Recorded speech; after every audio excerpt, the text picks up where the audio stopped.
Hello, lovely people. It's Nicola. Stitches and slapdashery, but about 8,000 kilometers away from my sewing machine right now. That is sad, isn't it? But we are on holiday currently. Mr. Stitches and I are in the island of Jersey. If you don't know where that is, look on a map. South of England, north of France, in the English Channel. Tiny dot if it's there at all.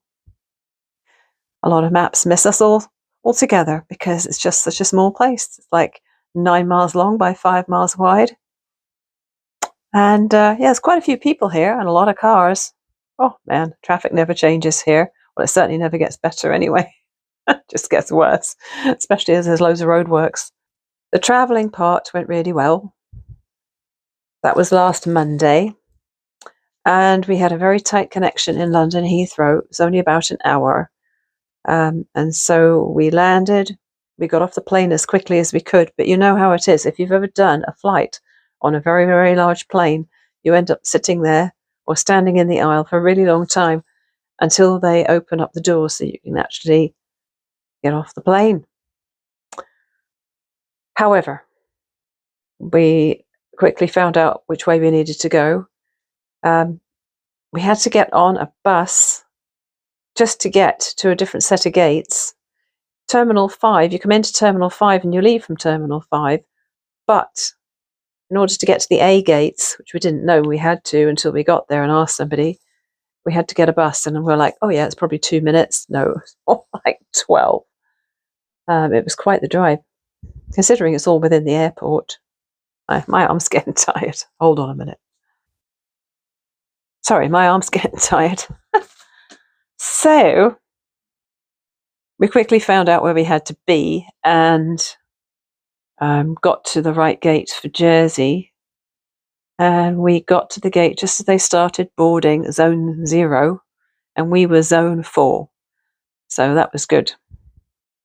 And we got into the island about 4 o'clock in the afternoon, I think. So I stayed at my sister's the first few nights, and then because she wanted to go spend her weekend with her boyfriend, I decided to spend a couple of nights here with Mr. Stitches. This is a nice room. It's got lots of light and it's really warm. The house itself, it's a granite house. It's quite cold most of the year round. But this room up here is really warm because it has skylights and the sun comes in. It's nice. So the first couple of days were spent sorting out some things of my mum's, which my sister had in the spare room that was my mum's bedroom. Because my sister's been living at my mum's place for quite a long time now.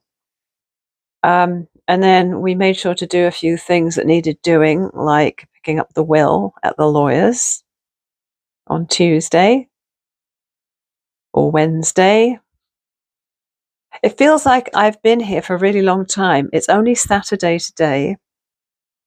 We arrived on Monday, and I feel like I've been here for weeks already. So we picked up the will. We had to sort a few things out. We had to practice the eulogy because we had decided to do a joint eulogy again, like we did for my dad back in 2012. And so we had to read it through as if we were presenting it, see how long it took. And then we did a bunch more editing. And then she printed it out in a fairly large font so that we could read it.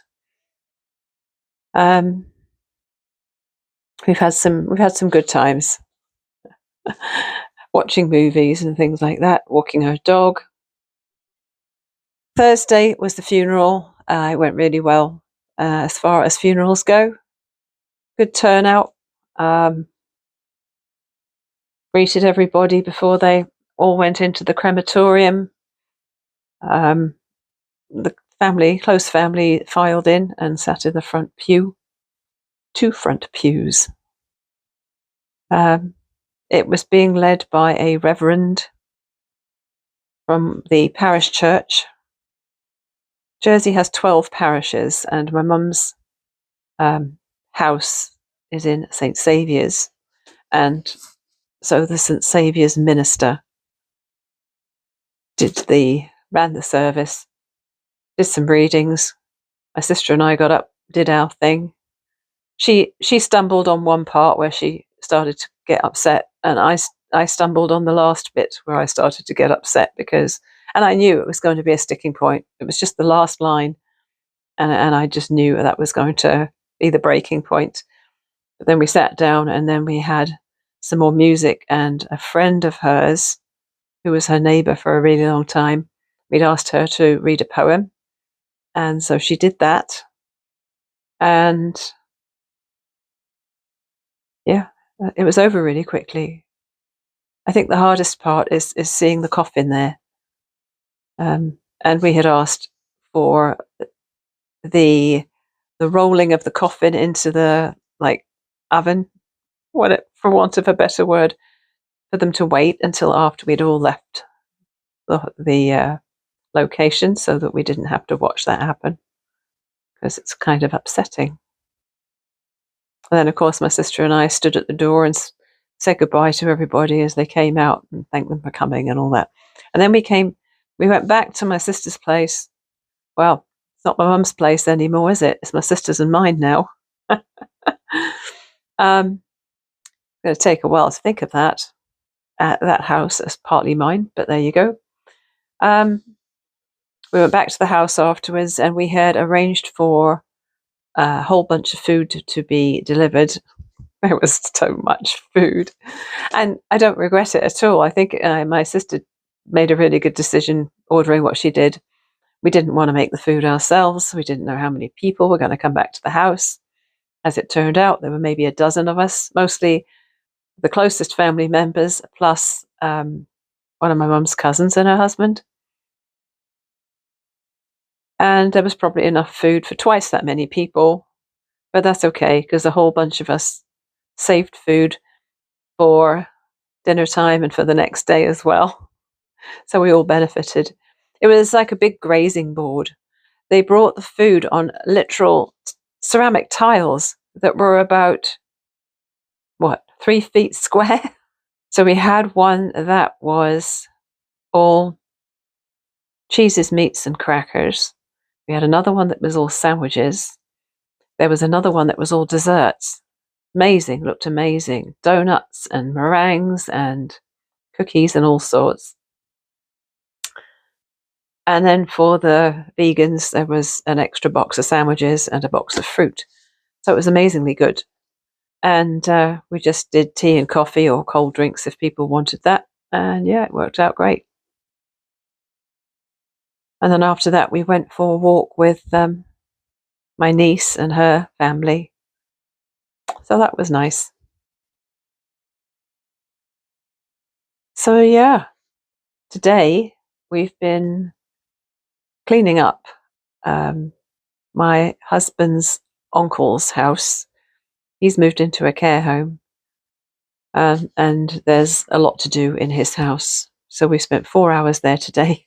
We probably should have worn dust masks, because there was a lot of stuff there and there was quite a bit of mold. Jersey's a very damp place. It's a very, very, very much a coastal climate. And yeah, if you're not careful, things can get damp real quick. And we were moving a lot of old stuff that hadn't been moved in a long time. And it was bad enough we were all coughing by the end of it. So as far as crafty stuff is concerned, there has not been a huge amount. I did start some fingerless mitts in one of the airports. I cannot remember which one. And I finished them now. And I can't remember what the pattern is, but I will definitely link it below the video. So I used some Stash Serta Jewel spun yarn.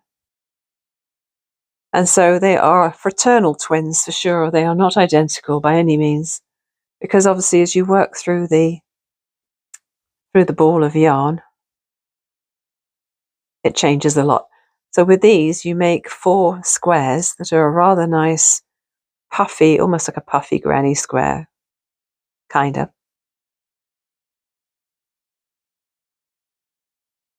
And then you add a little bit to the top, and I added an extra row, so it came a little further up my fingers. and you add a cuff, and that's pretty much it. Very simple, no thumb. So I decided to put these more pinky yellow ones on the palms of the hands and have the darker ones on the backs of the hand. But I don't know if I'm going to keep these for myself. Probably not. I'm probably going to leave these here for someone else to have. So it's up to them which way they wear them. And I still had more of the jewel spun left. It's like the gift that keeps on giving, this jewel spun. I still have a little bit of it left too, even after making a beanie. So I just winged it. I've made so many hats in my time. I did not need a pattern for this. So this is the beanie, top down as I usually make them, and of course the colour just graduates nicely from the top down. And then I decided to do front post, back post, double crochet for the brim, make a kind of ribbed effect. So it's my size because I tried it on as I went. But again, I don't plan on carrying this all the way back to Canada with me. I think they came out really well. What I'll probably do is I'll offer it to my sister first. I'm not sure if it's the sort of thing she'd wear, but she can probably find someone who would like it, because the less I have to carry back with me, the better, especially as I do have a few extra things. My childhood scrapbook that my mum used to put all the clippings of things that she wanted to remember from my childhood. I should show you some of the stuff in there sometime. It's really funny. I almost forgot. When I came here, I had been carrying that bulky granny shawl, granny wrap with me that I made recently and just finished a couple of days before I came on holiday. Gave that to my sister, and I thought, that's great. That'll give me a bit of space to take something back with me. So as it turns out, my niece has given me a bunch of her baby's onesies, like the little 0 to 3 month size ones that he's grown out of now, because she would like me to make a blanket with the fabric from the onesies. So I spent about, I don't know, half an hour or more cutting the sleeves and the shoulder bits and the leg bits off the other day, just to leave the usable fabric so I can make some sort of patchwork blanket with it. So that is going to take up the room from the granny wrap in my bag. Plus I have some photos and things also that I want to take home. So hopefully it won't be too heavy or bulky by the time I get packed again next week, because obviously I haven't been spending as much time on my phone as I usually do at home. At my sister's I do have Wi-Fi. Here I do not. My father-in-law does not have Wi-Fi. He has a cell phone which uses data, but he does not have a Wi-Fi router. And so there's been a couple of short moments where Mr. Stitches has put his phone on as a hotspot, and I've been able to hook up to that, but it's literally just for like 2 minutes. So this is why I've got to record this today and edit as much as I can, and then finish it up tomorrow when I get back to my sister's house. I apologise if this video has the black bars at the top and the bottom. I'm using Viva Video on my phone to do the editing, and I feel like they changed how they did the proportions. This app is one I used for all of my initial videos before I got my new laptop and started using Microsoft Clipchamp. Clipchamp, hard to say that. And so now I'm going back to Viva Video temporarily, and it does have a chance to change the proportion on the video, but I'm not sure if I'm doing it right. So I decided just to use whatever the default was and keep my fingers crossed and hope it looks okay. The book I brought with me is one I found in one of those little free libraries. You know how, I don't know if you know what these are, but quite often in your neighborhood you might see one of these little boxes on a stand. It's called the Little Free Library or something like that. And people can bring books that they're finished with, or you can take one if you need one. And we were out for a walk just before we came away. And I did this the last time we came away as well, last fall. I grabbed this book out of one of the little libraries in my neighborhood, because there's a few, called Sisters of the Resistance, a novel of Catherine Dior's Paris spy network. It's actually based on a true story.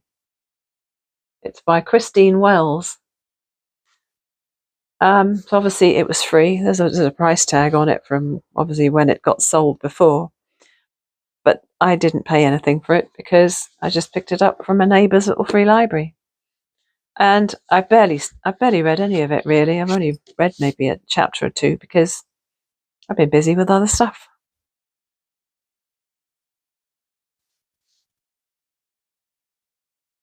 So I put a little bit of footage of walking the local lanes and one of the beaches at the beginning of this video.